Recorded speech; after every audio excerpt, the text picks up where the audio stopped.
I was standing by the lake when the siren started. Not rushing, not loud, just close enough to make it clear they were coming here. The water was calm that morning, glassy and still, stretching out behind my property like it always had. This lake had been part of my life for years, fishing at dawn, quiet evenings, the kind of place that doesn't invite trouble. Which is why seeing two police vehicles pull up the gravel road felt strange. I didn't panic. I didn't rush to meet them. I already knew why they were there. Karen. She'd been circling this lake for months, figuratively and literally, walking the shoreline with a clipboard, telling neighbors it was community accessible, posting notices about shared usage that never cited a single document. I ignored her, so she escalated. When the officers stepped out, they were professional but cautious. One asked my name. The other glanced past me toward the water. "We received a call," the first officer said, "regarding restricted access to a community lake." I nodded slowly. "That lake isn't community property," I said. "It's part of my land." They exchanged a look. Not disbelief, more like uncertainty. Karen had called it in as an HOA issue. Claimed I was blocking residents from water they were entitled to use. Said there were threats, confrontations, urgency, none of which had happened. I didn't argue. I didn't raise my voice. I didn't even mention her name. Instead, I asked a simple question. Did she provide documentation? They hesitated. "No," one admitted. "She said the HOA has rights." "Then we should check the records," I replied. That's when their posture changed. Because confidence backed by paperwork feels different than confidence backed by volume. I walked inside and came back with a folder. Old, thick, well-used. Deeds. Surveys. County filings. All stamped, all dated. All boring in the way truth usually is. I handed it over without commentary. The officers flipped through the pages slowly. Quietly. One of them stopped at a map and traced a finger along a boundary line that ran cleanly around the lake. "This shows full private ownership," he said. "Yes," I replied. "It always has."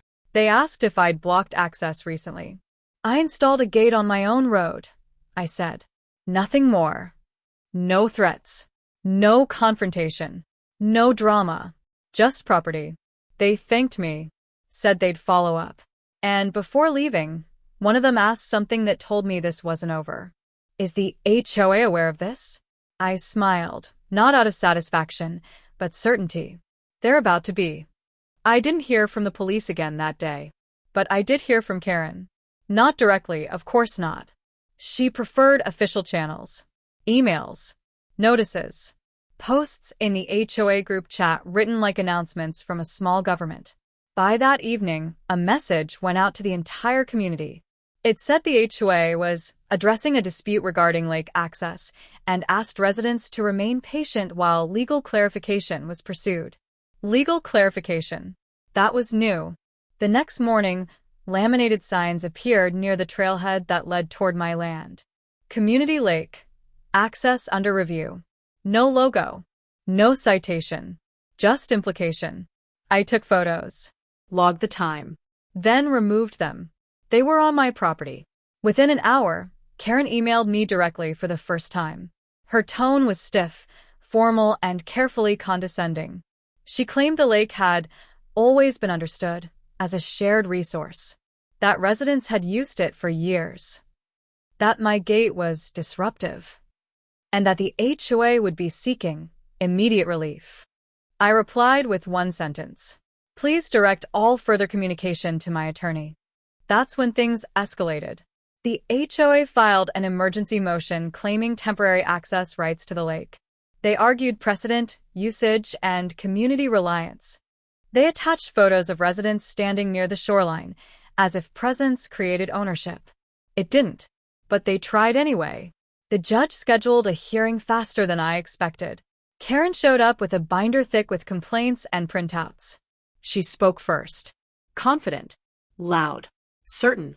She told a story about families, children, traditions. About a lake that belonged to everyone. Then my attorney stood. He didn't raise his voice. He didn't argue emotion. He placed a map on the projector. One lake. One boundary. One name. Mine. He followed it with deeds. Survey records. Tax documents. Decades old. Then he asked Karen a single question. Can you produce any document, any record at all, granting the HOA rights to this lake? She couldn't. The courtroom went quiet. The judge leaned forward, flipped through the filings, and frowned. Not at me, but at her. Use does not equal ownership, he said. And assumption does not create rights. Karen tried to respond. The judge cut her off. Based on the records, the HOA has no legal claim to the lake. 0. That word landed hard. 0. He denied the motion.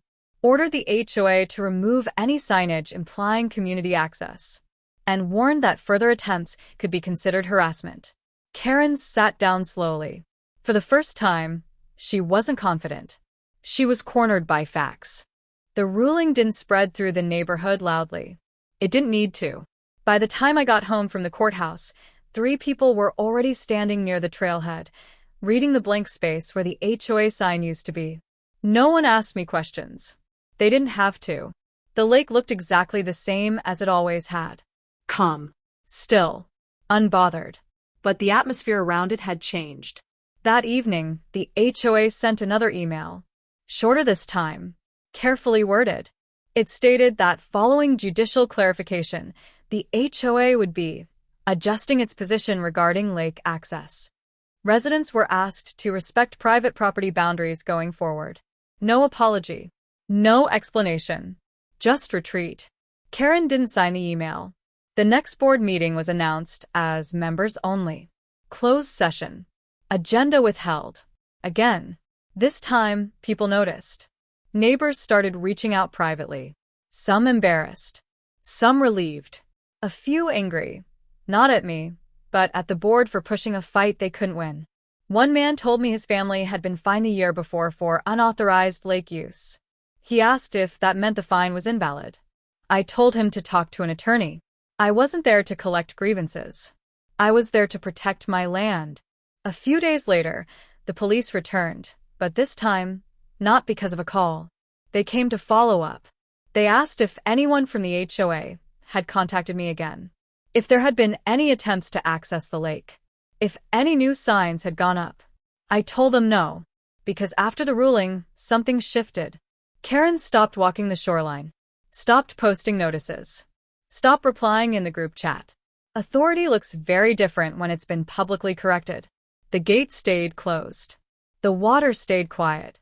And slowly, the neighborhood accepted what had always been true. The lake hadn't changed ownership. It had simply been defended. The loudest thing Karen did after the ruling was nothing. No follow-up emails. No clarifications. No attempt to reinterpret the judge's words or soften what had been said in court. The HOA calendar quietly changed. The lake cleanup event disappeared. The summer access schedule vanished from the website. Even the walking trail map was updated, its dotted line now stopping well short of my fence. No announcement explained the changes. They simply happened. At the next HOA meeting, the agenda was thin. Routine items only. No lake discussion. No community concerns. Karen wasn't there. Her chair stayed empty the entire time. No one mentioned her absence out loud. But everyone noticed. After the meeting, a few residents lingered in the parking lot longer than usual. Conversations were quieter, more careful. People spoke in lowered voices, like they were standing near something fragile. One neighbor finally asked me, "So, that's really your lake?" I nodded. He didn't argue. He didn't look upset. He just exhaled, like something that had bothered him for years had finally been answered. Another neighbor admitted they'd always assumed the HOA had paperwork. She sounded so confident, they said. I figured she wouldn't say it if it wasn't true. Confidence had carried the lie farther than any document ever could. A week later, an updated HOA notice went out reminding residents to respect private property boundaries as defined by recorded plats. No mention of why the reminder was necessary. No mention of the court. Karen still didn't sign it. By then, her silence wasn't avoidance, it was acknowledgement. The kind that comes when there's nothing left to argue and nowhere left to push. The lake remained untouched. No new signs appeared. No residents tried the gate. The shoreline went quiet again, just as it had been before anyone tried to claim it.